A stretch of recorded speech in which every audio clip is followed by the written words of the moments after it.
Leo Aprili 24 mwaka 2025, siku ya Alhamisi, katika mahakama ya hakimu mkazi Kisutu jijini Dar es Salaam inatarajiwa kusikilizwa kesi inayomhusu mwenyekiti wa Chama cha Demokrasia na Maendeleo Chadema Tundu Antipas Lissu, ambaye ameshtakiwa kwa mashtaka ikiwemo shtaka kubwa kabisa la uhaini.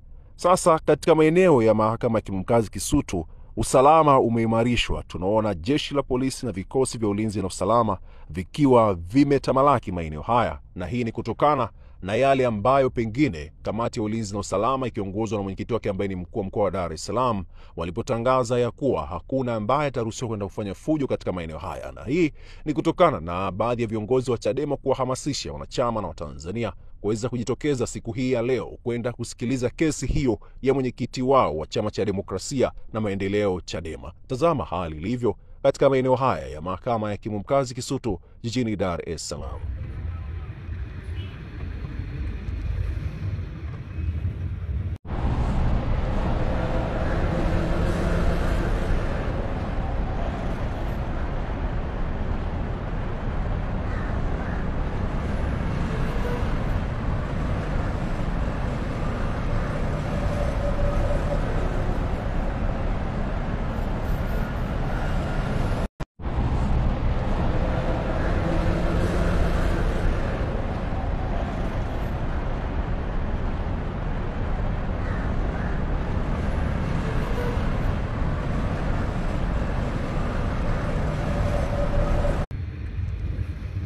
Leo Aprili 24 mwaka 2025, siku ya Alhamisi, katika mahakama ya hakimu mkazi Kisutu jijini Dar es Salaam inatarajiwa kusikilizwa kesi inayomhusu mwenyekiti wa Chama cha Demokrasia na Maendeleo Chadema Tundu Antipas Lissu, ambaye ameshtakiwa kwa mashtaka ikiwemo shtaka kubwa kabisa la uhaini.